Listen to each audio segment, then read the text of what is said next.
Well, hello and welcome back. Today we're talking about our pineapple pink project and how far along we've gotten. We've done both blocks. We've got them all completed. I've got some ideas and hints for you today, and we're also going to talk about putting this puzzle together. So join us. We'll be right back.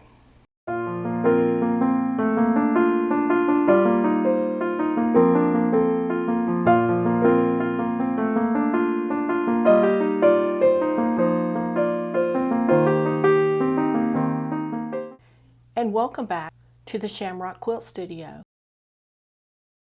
Well, hello, and we're working on our pineapple pink project today. In our first couple of videos, we talked about how to do the square. Whoops, I've got a needle floating around. Okay. We talked about how to do the first square, which was 2 pink corners and 2 green corners. And then in one of our videos, we talked a little bit about how to put together the square that has 3 green corners and 1 pink corner. And we're going to use these together to form the pattern of our project. A couple of little ideas that I wanted to throw out there and just share with you my experience, and that might help you too.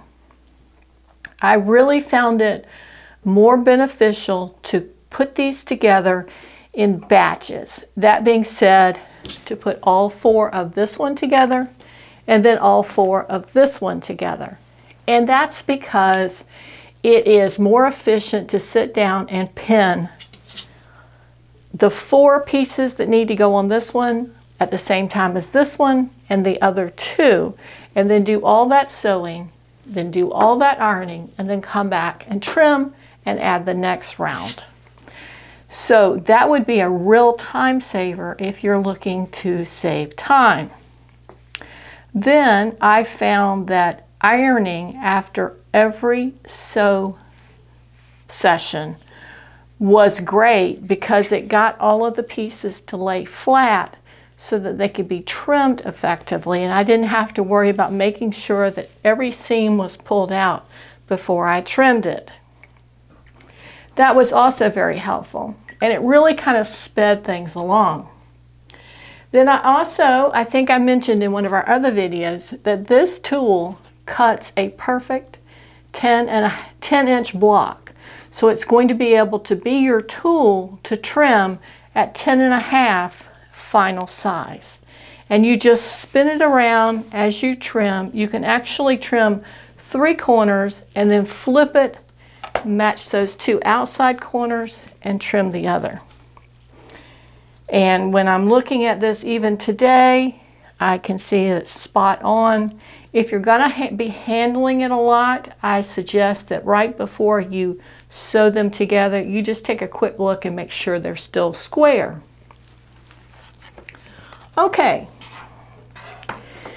I did find that we used most of our fabric in this. There's a little piece over there of the pink that's probably about that wide, but this is about it.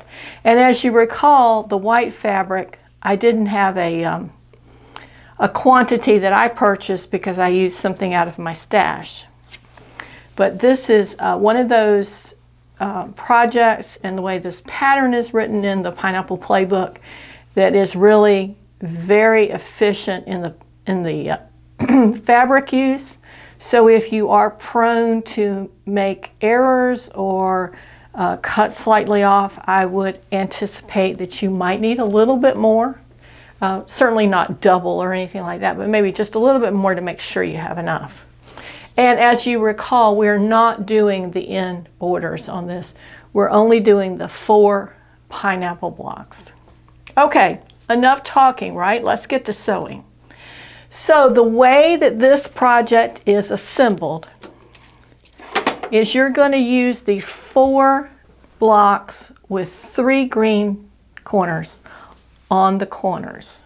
And then in the middle, you're going to use the 4 blocks with the 2 and the 2 with the 2 pink sides together. So it's going to be, this is just pinned, it's going to look like this for the center two.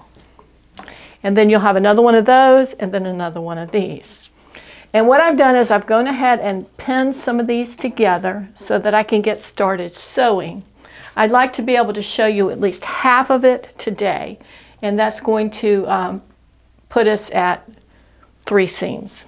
So I'm going to go ahead and get started. What I did to pin these together is I started on the outside because we've got a fixed edge that we need to match on each side. And then I just gave them just a little bit of a pull just to straighten them out without distorting the edge. And from there I was able to pin them up. Now I thought that we used the same technique over and over and over, so the seams should match up and they should be just perfect. But in reality they're not. They're just a little bit off. Because they're diagonal seams and they're going to meet at some point, I don't think it's going to matter, but we're going to find out right now.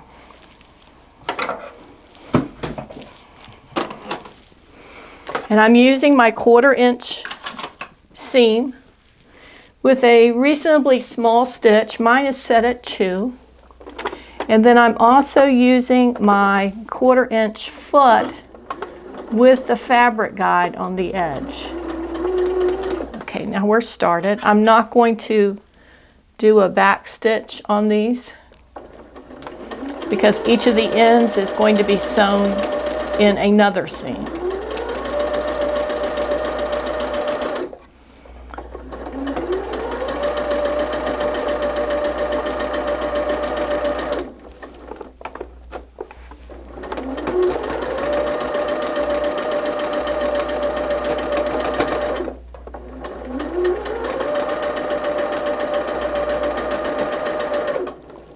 Okay, one down. Let's take a look and see how it looks, right? It sewed pretty easily as far as going through all the seams because we've got a max of what? 1, 2, 3, 4, 5, 6 layers of fabric where all this seems to come together, if they come together exactly the same place. Okay, here we go. Now, when I look at this, really the green ones don't matter quite as much because they're the same fabrics where the green and the pink come together. They are a little off. And the pink, where the pink and the white come together, that's formed a pretty good point. Where the green and the white has come together, it did not. It is probably, let me give you an accurate, because it's kind of hard to tell sometimes.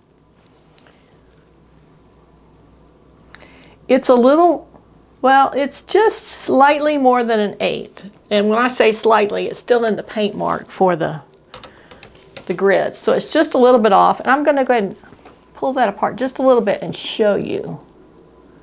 Hopefully you can get a pretty good eye for what that is. But I think what I'm going to do is I'm going to leave it for now because remember this is going to be a table runner. And actually, it's going to, I think probably, depending on the size, it's probably going to cover the top of my old Singer treadle machine. As far as from a distance, you don't notice it, do you? So I think I'm going to leave it like that for now. And this is the corner and this is the side. I'm going to do another one just like it that'll fit here and give it a quick press and then we'll take a look at it again. This one looks like it's going to match up just a little bit better. It could be that there was some little anomaly in that one piece.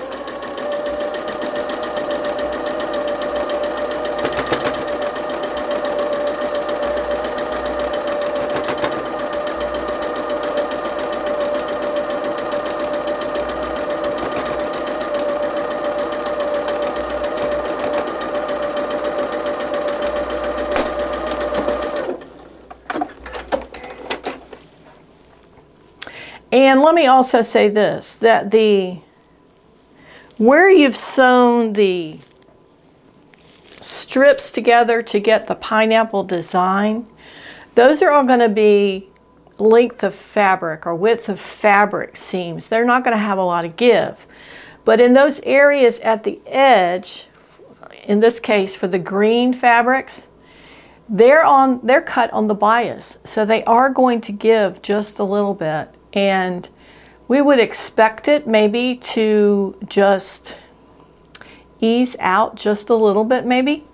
So it's not completely unexpected. Now, that one did much better. I don't know if you can see that. Almost all of the seams came within just a few threads of matching up perfectly. So it could be that there's just an anomaly with that one. And I'll tell you, there was one of these squares that the pink fabric had. It wasn't too big, it was just a little bit too short on the edge. And I did go back in and take that seam out between the pink and the white and stretch it just a little bit. I can't tell if that's the one or not. I don't see it in any of the other ones, so maybe it is in there. Okay, what I'm going to do is I'm going to quickly press that seam down. And I think what I'm going to do is I'm going to press the seams open. We've got so many seams on this. I think I have decided that I'm going to machine quilt it, not hand quilt it. But if you were hand quilting, I would caution you to make those seam thicknesses as small as possible. So give me just a second, we'll press these and I'll be right back. Okay, we've got that all pressed and I'm going to just move those over. This is going to be the end on this end. And the way that I've sewn this is that I've got the 3 pieces here and the 2 here. And then on this one I've got the 3 pieces here and the 2 here. And you can see that when I put them together, they're going to match up like that, which is our design. So the next thing we need to do is pin them together. I have pressed those seams open and I am going to match up that center seam. I'm going to do that first. And I'm going to pin them so that that center seam stays open. And then from there, I'm going to go to the outside edges and match those up. There's no sashing in that, and that's why one of the reasons we want the corners to match. And then I'm going to look briefly at those center points between the white and the colored fabric. And if possible, I'm going to match those up. On this one, that's very possible. It's matching up beautifully. And then I'm just going to put one pin in near each place where it joins. On this one too, we're very, very close. So that's going to work out as well. I do see where we're going to have a little bit of a problem. Now, this one matched up. This one over here doesn't. So I'm going to ease it just a little bit, but not too much. Okay, that's good on that side. Then what do we have going on over here? I am going to take a quick look at this side.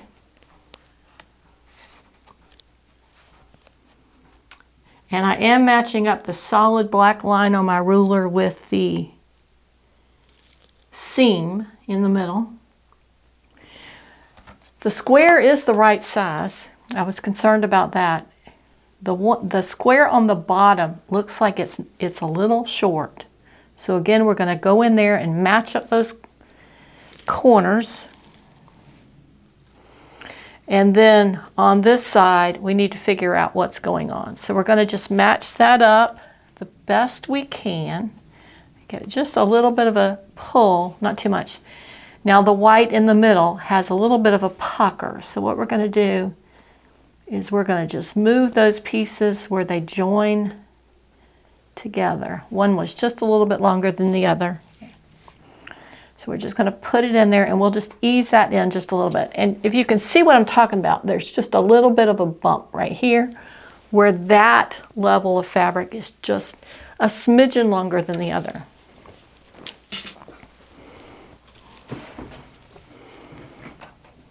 Same thing 1/4 inch seam, 1/4 inch foot, a smaller stitch, mine's set at 2.0. Where we come across seams, we're going to try to keep them in the same direction they're at before the stitching.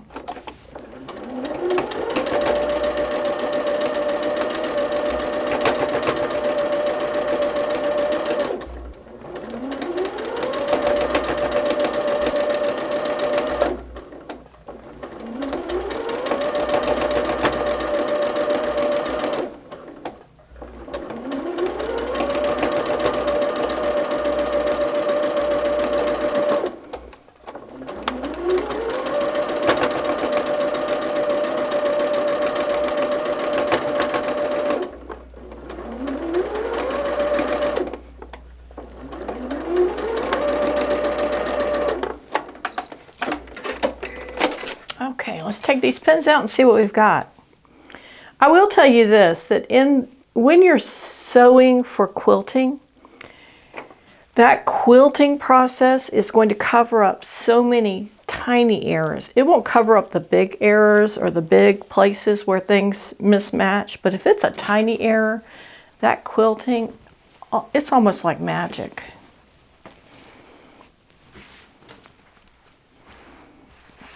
Okay, it's not pressed yet, but you can see just how quickly that half came about. Now, I'm looking at this and I'm thinking, if you just wanted to make something small, for example, if I wanted to have something to put up here, look there, 4 blocks could have done that for us. We would need 4 the same block, but we could have done that, right? So if you're looking for something small and quick, that would be great, right? Table topper, small table that you needed something put over. You could even do it in Christmas colors and have something really pretty to set out. It's really quick. Now, I will say for this particular project, it has been great for popping into the room here and just pinning on the 4 strips and running them through the machine and then coming back later and pressing. So it's a great project if you don't have hours to spend in the sewing room. And you notice just how quickly those 4 went together. It's 3 seams. So I need 3 seams on this other side and then 1 seam to sew them together and we'll be done. But we're back and we're going to finish up this top today. And the only thing we have left, I've sewn both halves together. So we've got 1 half and the other half, and I'm going to pin them together. And then we're going to sew that so you can see the whole top. But I wanted to talk with you about something that we were talking about just a minute ago. And that was that some of the seams were not matching up. And I have discovered why that is and kind of give you my thoughts on that. The first 4 squares that I did were the squares with 2 pinks and 2 green corners. And then the second 4 squares I did were the squares with 3 green corners and 1 pink corner.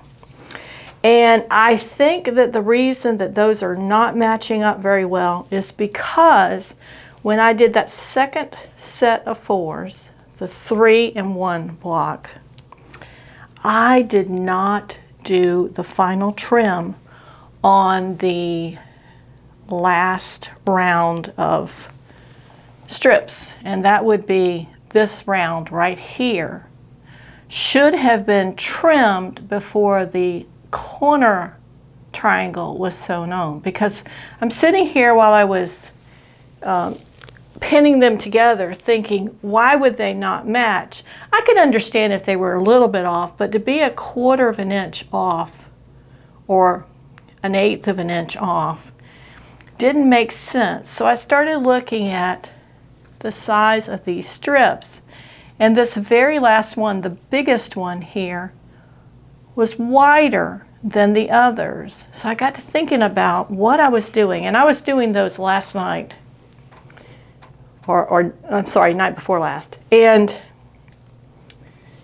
there were some other things going on, and I'm thinking about, okay, what is the process of making these pineapple blocks? How do you do it? You sew them on, you press them, you trim them. Oh, I didn't trim that last strip, did I? I remember that going faster than I anticipated. I bet that's why. And then I came back and measured that strip, and that's exactly what happened. And I can base that on the actual measurements. So I have a choice to make, right? I can either go back and strip off the triangles on 4 squares, 4 corners on 4 squares, trim them and sew them, or I can just leave them. Now, from a appearance standpoint, it's going to look the same whether I trim them or not. The green is going to start here and it's going to go all the way to the corner. It's just where this seam right here lays. It should be a little further this way, and this triangle should be a little bit bigger. But in the long run, it's going to look the same. The seam is just going to be off. So I have decided I'm moving forward like it is. This project, I will be using it, of course. It's not going in a competition. It's not going to be a project that I'm going to invite others to come and scrutinize the same way a judge may do, or have students come in and look at the finished product. The primary 2 purposes of this is for me to have a piece in the end to use and to demonstrate how to do this and learn how to do it here for our video. So for that reason, I'm going to leave it. There will be a few little places on here where they don't match up, and it's going to be by very little. And I think by the time it's quilted, we may not even be able to tell very much. Of course, you and I will know, but we'll keep that a secret, right? So that's where we are. I just wanted to caution you about that so that you can make sure that when you're sewing, you give it the attention it needs. Sometimes we don't need to do that, and sometimes we do.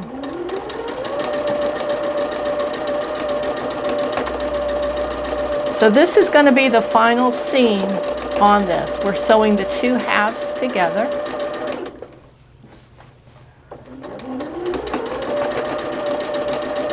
And it's the same process as all the others.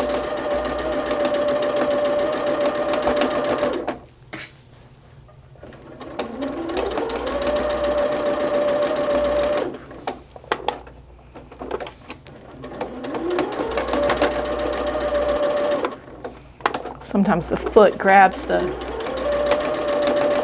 seam allowance and wants to turn it the other way, and so I'll just stop and tuck it under and keep going.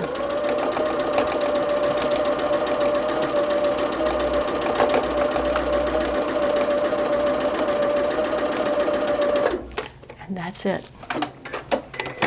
Let's get the pins out of here and we'll take a look at what this top looks like.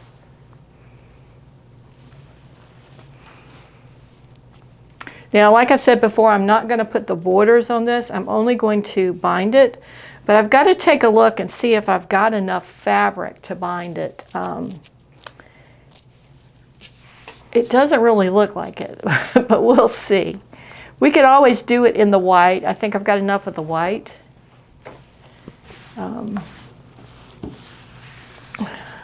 Let me just quickly press this down a little bit. It wants to pucker since it hasn't been ironed.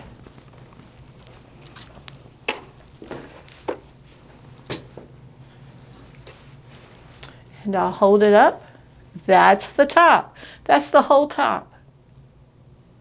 And from where you're looking, you can't see those areas where the fabric is just a little bit too wide. Up close you would be able to, obviously.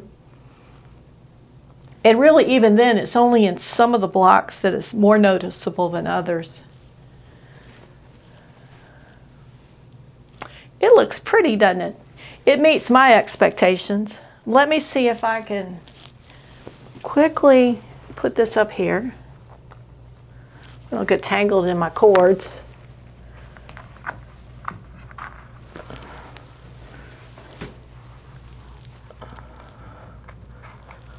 Okay, now there's a lot of raw edges there, so I certainly wouldn't want to leave it up there long term. But I wanted you to just get a really good view of the whole project. And here's the end. I think it's quite striking. It came together really quickly. There is a lot of sewing, there's a lot of cutting. There's a lot of pressing. So if you don't like those things, this may not be the best type of design and structure for you. But I certainly enjoyed it. I love the way it looks. We still have the task of quilting it, and like I said, my plan is to do that on the machine. It's small enough that it will fit in the throat of my machine fairly well. It may be a little struggle in the middle here, but I think I'm going to use something pretty simple, probably some straight lines. And our next video is going to be a video about sandwiching it with a back and pinning it in place. We will be pinning it because we're doing it on the machine. And then we probably have a video either in with that one as well, or a separate video showing some of the stitching and how that's going. And I think we'll probably wrap this up in maybe 2-3 more videos total. It is a quick project. I don't think it's very, it doesn't really warrant having a long series of videos to get it finished. I think we can do that pretty quickly. And I would like to have it out so I can use it for the holiday. So that's my motivation as well. But it's very pretty, isn't it? It's very good. It's happy, it's cheerful, it's whimsical. You could call it feminine, you could call it juvenile. Lots of adjectives that you could use to describe this. But I think so far it's been really successful. I've learned how to structure and assemble a pineapple quilt pretty easily. Let me show you real quickly the book we used again. It is Pineapple Play. And like I said before, there are lots of different designs in here using the pineapple template or the pineapple trim tool. Just about something for everybody's taste or skill level. And then we also used the trim tool. We used the 10-inch that's for 6, 8, and 10-inch blocks. And there also, I think I mentioned before, there's a smaller one, it's 2. This is for 4, 5, and 6 inches. This is what I thought I was originally going to do, a small, like 6-inch block. But I thought for the first time it might be worth the investment to get the bigger tool so that I could follow along in the book step by step. And still I made a mistake. Who knew, right? Anyway, I think that's going to wrap us up for today. If you've enjoyed this video, please be sure to give us a thumbs up and subscribe to our channels. We're trying to boost that subscriber count so we can make that YouTube threshold and get a little more visibility for our channel.